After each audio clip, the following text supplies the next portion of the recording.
Portugal está voando. Portugal que começou bem a Copa, ganhou fácil da... não ganhou fácil de Gana, mas ganhou de Gana, tá difícil Gana. Depois ganhou fácil do Uruguai. Aí jogou com o time reserva, perdeu para a Coreia. Isso ele não entregou para a Coreia também, né? Mas isso eu tô sendo. E que hoje encaixou. O Fernando Santos, o técnico, é muito criticado dentro de Portugal, começando a Copa, todo mundo estava criticando ele, porque ele é um técnico, vamos dizer, mais próximo do Filipão do que, sei lá, né, do Mourinho, do que outros grandes técnicos aí do futebol mundial, no sentido que ele é um cara um pouco mais pragmático, um pouco mais defensivo, né? E ele estava evitando de colocar alguns talentos em campo, especialmente o Rafael Leão, que fez um golaço hoje. Só que hoje ele encaixou o time. Ele encaixou o time, ele tirou o Cristiano Ronaldo do jogo, do time titular, muito por conta do que ele tinha dito, de que ele não gostou do jeito que o Cristiano Ronaldo reagiu à substituição dele nesse último jogo contra a Coreia do Sul, mas também porque ele encaixou o time sem ele. Por quê? E eu explico aqui no meu canal. Esse foi o time de Portugal hoje. Vou ficar aqui de novo, ver se foi. Opa, aí foi. Esse foi o time de Portugal hoje. Portugal atuou num esquema fluido, meio que com quatro, não jogou no 4-5-1, com dois laterais muito agudos, a zaga com o Pepe jogando muita bola, né? E a chave está aqui, ó, nesses 6 jogadores aqui. O William Carvalho dominou a posição que ele jogando, como que nos espanhóis falam de pivote defensivo, né? O cara que fica o tempo inteiro olhando para trás aqui para sustentar a saída dos zagueiros e tudo mais. Ele fica no meio de uma roda, como vocês estão vendo aqui, ó. Fica como se fosse um pivôzinho, mas a chave estão nesses caras aqui. Esses caras não tinham exatamente uma posição definida. Bernardo Silva, Bruno Fernandes, Otávio e João Félix. Eles estavam o tempo inteiro se aproximando e trocando de posição. O Bruno Fernandes vinha aqui, o Bernardo Silva vinha para lá, o Otávio encostava na área. Só o João Félix que ficou um pouquinho mais restrito ao lado esquerdo, porque ele é um cara que chegava... Cara, que loucura, né? O cara simplesmente substitui o Cristiano Ronaldo, cara, o técnico põe o Cristiano Ronaldo no banco e fala assim, viu, você que vai jogar no lugar do cara, viu? E ele mete 3 gols por ele ter feito 4, que perdeu um gol no final do primeiro tempo.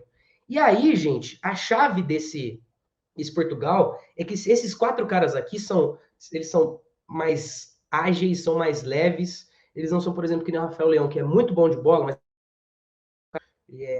mas ele é muito veloz também, mas são caras que, com a bola, podem ficar carregando essa bola e ficar trocando bola o tempo inteiro. Ir de um espaço, jogar para o outro da Espanha. A Espanha, segundo dizem os estudiosos, joga no modelo de jogo jogo de posição, que é dentro de um ataque posicional, que é todo mundo aqui, ó, dentro da sua posiçãozinha, e aí você vai invertendo as posições, mas assim, a bola chegou aqui, aí esse cara pode se mexer e trocar de posição com esse e tudo mais. A Portugal joga num estilo que chama-se, que dizem chamar-se, eu não vou ser o dono aqui da nomenclatura, de futebol funcional, que é quando os jogadores se aproximam mais, porque cada um tem a sua função, e você vai exercer essa função independentemente do lado do campo que estiver. Posicional, o cara que é um ponta direita vai jogar com ponta direita, ponta esquerda vai jogar com ponta esquerda, mas alguém vai ter que sempre ocupar a ponta esquerda, alguém sempre ocupar a ponta direita, não importa. Agora, Portugal estava jogando no funcional no sentido de que o João Félix era o cara que dava o último passe, geralmente, ou que recebia a bola, então ele fazia isso aqui na esquerda, ele fazia isso aqui na direita.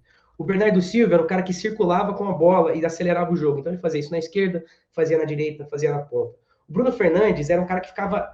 Ele foi um pouquinho mais difícil de entender a função dele hoje para mim, porque ele era um cara que tanto encostava na área, como vinha aqui receber essa bola na esquerda muitas vezes para jogar na base da jogada. E o Otávio era um cara que a função dele era chegar na área, né? Era o cara que se projetava, seja isso além de nessas, por que isso é importante entender? Porque eles vão se aproximando e eles são bons de bola, eles têm técnica, eles foram fazendo tabelinha, então via todo mundo aqui de um lado, ficava fazendo tabelinha, e aí por que tem uma importância? E por que foi, por exemplo, corajoso, de certa forma, do do técnico de Portugal fazer essa mudança, ele, por exemplo, tirou o Cancelo, que é provavelmente o lateral que está mais jogando bola no mundo hoje em dia, só que o Cancelo é um cara que joga no lateral direito, no lateral esquerdo, que é destro, que joga pela esquerda, joga geralmente bem aberto, mas como ele é destro, ele vem cortando para dentro, né? Ele precisava de laterais mais, vamos dizer, puros, assim, porque ele queria que os laterais ocupassem esse espaço que sobrava, entendeu? É uma escola até mais latino-americana, assim, o Brasil hoje em dia não joga mais tanto assim, mas já jogou muito assim, né? Que aí você tá trocando bola aqui entre todo mundo e a defesa vem e vem, de repente passa o lateral aqui para cá. A gente tem no futebol hoje a galera falando muito de amplitude, né? Sempre precisa ter um cara bem aberto aqui para poder abrir os espaços, né? Então o cara sempre bem aberto. O jogo funcional, esse cara não ocupa esse espaço aqui, ele ocupa o potencial do espaço. Então ele não está lá para a marcação já vir nele, ele vai deixar esse espaço para quando abrir esse buraco e ter essa oportunidade, ele vai avançar. Então por isso que foi interessante ele colocar o Guerreiro na esquerda, não botar o Cancelo e também não deixar o Cancelo na direita, porque ele não é esse cara que vai receber essa bola no fundo o tempo inteiro. Então foi um estilo de jogo de futebol de Portugal que me agradou muito ver, tanto que foi o 6-1, foi avassalador, a Suíça não entendeu o que estava acontecendo com eles, até porque Portugal já estava jogando dessa maneira, mas não tinha ainda os laterais que exploravam tão bem o fundo, e também não tinha os 4 em campo, se eu não me engano. Não, chegou a jogar com os 4 em campo, né? Chegou a jogar com esses 4 em campo, mas eles estavam se encontrando mais e tinham o Gonçalo Ramos fazendo uma coisa parecida com os laterais, explorando principalmente os espaços aqui. O Cristiano Ronaldo, ele está no momento físico que não é dos dos melhores, assim, vamos dizer, né? Então, ele não conseguia dar essa opção. Porque você vem marcar, se o Cristiano Ronaldo vem aqui receber essa bola, a marcação vem, porque sabe que ele não vai ter explosão para aproveitar esse buraco se a defesa vier com ele, né? Então, foi legal ter um cara mais jovem, mais veloz, para justamente aproveitar isso. Que, mais uma vez, estava vendo aqui, bola aqui com o Bernardo Silva, Bruno Fernandes aproximando, Otávio aproximando, aqui. Você tinha não só o lateral pegando esse espaço aqui nas costas, como o Gonçalo Ramos pegando também esse buraco. Quanto buraco tem aqui para esses caras? Você precisa sempre de velocidade, jogadores incisivos para aproveitar isso.